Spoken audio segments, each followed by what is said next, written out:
வணக்கம். நல்லா இருக்கீங்களா? இந்த உக்கிரமான வெயில்ல நீங்க வெளியில போகும்போது தயவு செய்து தண்ணி பாட்டில் எடுத்துட்டு போங்க. அதுலயும் குறிப்பா இப்ப மருத்துவர்கள் எல்லாம் என்ன அறிவுறுத்துறாங்கன்னாக்க உப்பு சர்க்கரை கலந்த தண்ணீரை அடிக்கடி குடிக்கிறது ரொம்ப ரொம்ப ஆரோக்கியமானது அப்படிங்கிறாங்க. முடிஞ்சா கண்ணுக்கு ஒரு கூலிங் கிளாஸ் போட்டுக்கிறதோ தொப்பி போட்டுக்கிறதோ தப்பு கிடையாது. குடை எடுத்துட்டு போங்க. தயவு செய்து வெளியில ரொம்ப அலைய வேண்டாம். சும்மா சும்மா வெளியில அலைய வேண்டாம். அப்படி வேலை நிமித்தமாக அலைபவர்கள் ஸ்விக்கியில பணியாற்றுகிற உணவு சேவை செய்கிற உணவை சப்ளை பண்ணுகிற அந்த நண்பர்கள்லாம் கொஞ்சம் அப்படி இருந்துக்கணும்னு நான் உங்களை கேட்டுக்கிறேன். ப்ளீஸ் கொஞ்சம் ஜாக்கிரதையா இருங்க. உங்க உடல் நலத்துல வெப்பத்தையிலிருந்து விடுபடும் இல்லையா? சரி, வணக்கம். இப்ப நம்ம ஒரு விஷயத்த பேசுவோம். அதாவது ஒரு பாட்டு ஒரு இசையால எப்படியெல்லாம் தூக்கி கொண்டு போய் நிப்பாட்டுது அப்படிங்கிறதுக்கு நிறைய பாடல்கள் உதாரணம் இருக்கு. நான் முன்னாடி ஒரு வீடியோல பேசியிருந்தது கூட சிவாஜி குதூகலமா இருக்கிறாருங்கிறத காமிக்கிறதுக்கு விசில்ல இருந்தே பாட்ட ஆரம்பிச்சிருப்பாங்க மெல்லிசை மன்னர்கள். பச்சை விளக்குங்கிற படத்துல நான் சொல்லியிருக்கேன் உங்கள்கிட்ட. கேள்வி பிறந்தது அன்று அப்படின்னு ஒரு பாட்டுக்கு முன்னாடி ஒரு விசில் சத்தம் வரும். அதே போல ஆனா அவன்னா ஈனா ஈயன்னா ஈ அப்படிங்கிற ஒரு பாட்டு இருக்குல்ல, அப்படின்னு ஒரு இசை ஒண்ணு அப்படியே மேலெழுந்து வரும். ரொம்ப பிரமாதமான பாட்டு. பிபிஎஸ் பாடின பாட்டு, சுசிலாமா பாடின பாட்டு. இது மாதிரி நம்ம தமிழ் சினிமாவில் நிறைய பாடல்கள் இருக்கும். இன்னும் நிறைய பேருக்கு நமக்கு படம் பேரு என்னன்னு தெரியலங்க. எனக்கு நான் பாட்டுங்கிறது ஐயோ ஐயோ 80ஸ்ல வந்து கலக்கி எடுத்துருச்சுங்க அப்படின்னு சொல்லுவோம் இல்லையா? அந்த பாட்டு என்னன்ற அந்த படம் பேர் என்னன்றது நமக்கு மறந்து போயிருக்கும். அந்த படத்துல நடிச்சவர் யாருங்கிறது கூட நமக்கு மறந்து போயிருக்கும். அந்த படத்தோட பேரை சொன்னா ஏங்க அப்படியா அப்படி ஒரு படம் வச்சாங்க அப்படின்னு கேட்கிற 50 வயதுக்காரர்கள் இன்னைக்கும் இருக்கிறாங்க. அந்த படம் பேரு வாங்க மாப்பிள்ளை வாங்க அப்படிங்கிற ஒரு படம்.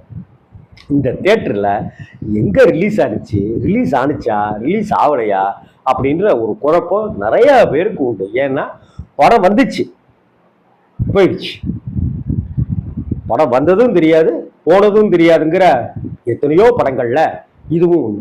காதல் கோட்டை அப்படிங்கிற ஒரு மிகச்சிறந்த படத்தை கொடுத்து தேசிய விருது வாங்கின நம்ம அகத்தியன் சாருடைய முதல் படம் மாங்கல்யம் தந்துனானேன் அப்படிங்கிற ஒரு படம்.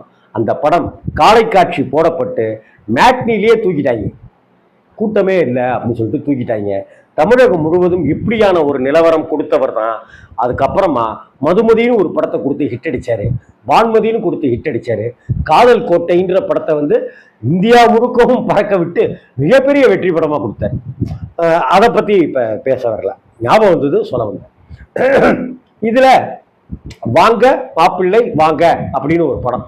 இந்த படத்துக்கு டைரக்டர் யாரு அப்படின்னு பார்த்தா சிவசங்கர் அப்படிங்கிற ஒருத்தர்.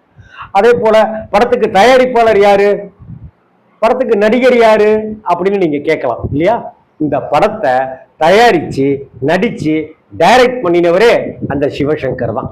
அதுக்கப்புறம் அந்த சிவசங்கர் படம் எடுத்தாரா, இல்ல படம் எடுத்து பாதியிலே நின்றுச்சா, இல்ல படமே வேணாம் ஜாமி அப்படின்னு போயிட்டாரா, அவர் என்ன வியாபாரம் செய்தார், எந்த ஊர்க்காரர் அப்படிங்கிற எந்த விவரமும் எனக்கு பெருசா தெரியல. இந்த படத்துக்கு இசை இரட்டை இசையமைப்பாளர்கள்னு கொண்டாடப்படுகிற சங்கர் கணேஷ் இருவரும் பிரமாதம் பண்ணியிருக்கிற பாட்டு இந்த படத்துல ஹைலைட்.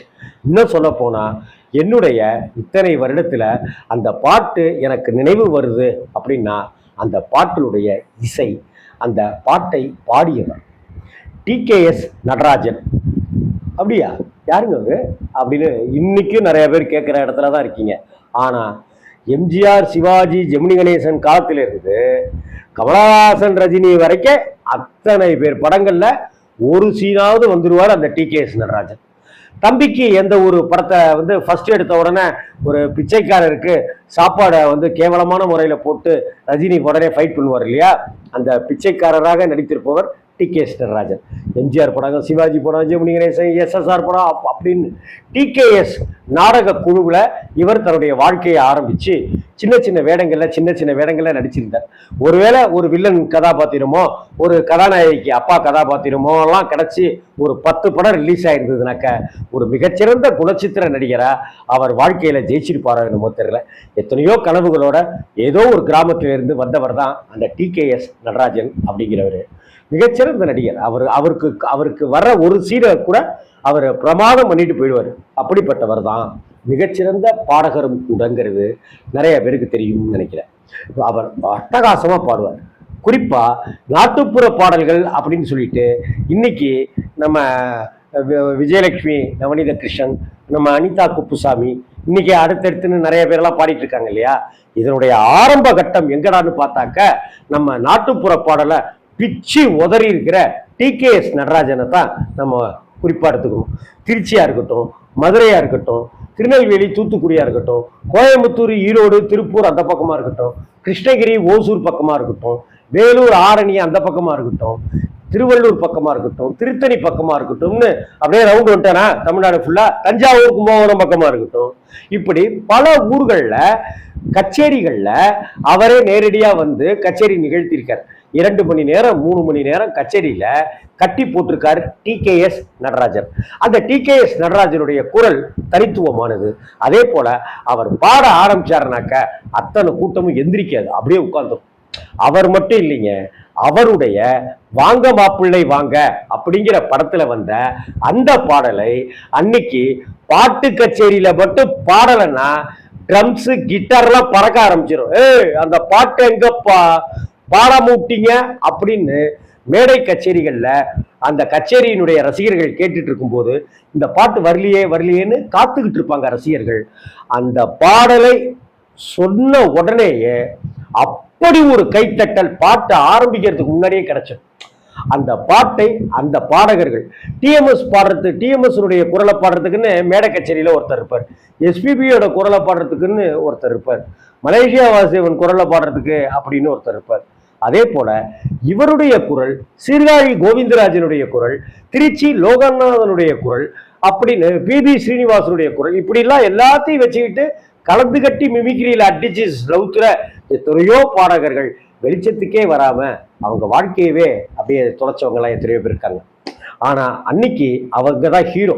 மேடை கச்சேரியில அவங்க தான் ஹீரோ. அவங்க வந்து அந்த மைக்ல நின்று இந்த பாட்டை ஆரம்பிக்கிறதுக்கு முன்னாடியே அப்ளாஸ் இருக்குல்ல, அது தியேட்டர்ல அந்த அளவுக்கு கூட அப்ளாஸ் கிடைச்சிருக்காது. இவங்களுக்கு கிடைக்கும். ஒவ்வொரு ஊர்லயும் யார் பாடினாலும் எந்த மியூசிக் ட்ரூப்பா இருந்தாலும் அந்த பாட்டு கிடைக்கும். அந்த பாட்டுன்னு சொல்ற, வாங்க மாப்பிள்ள வாங்கன்னு சொல்லிட்டேன், ரைட்டு வந்தாச்சு. TKS நடராஜன் அப்படின்னு சொல்லிட்டீங்க, ஓகே, பிரமாதமான பாடகர்னு சொல்லிட்டீங்க. என்ன பாட்டியா சங்கர் கணேஷ் மியூசிக்ல வந்த அந்த பாட்டு? என்ன டி என்னடி முனியம்மா ஓ கண்ணுல மையி, யாரு வச்ச மையி இது, நான் வச்ச மையி, நீ முன்னாலே போனா நான் பின்னாலே வாரே. செம ஹிட்டான பாட்டு இல்லையா? ஒரு அர்ஜுன் சார் நடிச்ச ஒரு படத்துல கூட இந்த பாட்டை ரீமிக்ஸ் பண்ணி அதுவும் பட்டையை கிளப்பிச்சு. TKS நடராஜனுடைய குரல்ல இந்த பாட்டை யூடியூப்ல நீங்க இன்னைக்கும் கேட்கலாம். வாங்க மாப்பிள்ளை வாங்க அப்படிங்கிற படத்துல சங்கர் கணேஷ் அவர்களுடைய இசையில TKS நடராஜன் பாடின அந்த ஐயா பாடின என்னடி முனி அம்மா கண்ணுல மையி, யாரு வச்ச மையி இது, நான் வச்ச மையி, நீ முன்னாலே போனா நான் பின்னாலே வாரே. கொன்னூறு இந்த பாட்டு நம்மள ஒரு ஆட்டம் போட வச்சிரும். அப்படிப்பட்ட ஒரு பாட்டு 1984 வருஷத்துல வந்த இந்த படம், இந்த பாட்டு 40 வருஷம் ஆயிடுச்சு. 84னா 94, 2004, 2014, 2024, 40 வருடங்கள் கழித்தும் கூட என்னடி முனியம்மாவை என்னால மறக்கவே முடியல. உங்களால மறக்க முடிச்சுதா? உங்களுக்கு இந்த என்னடி முனியம்மா பாட்டு ஞாபகம் இருக்கா?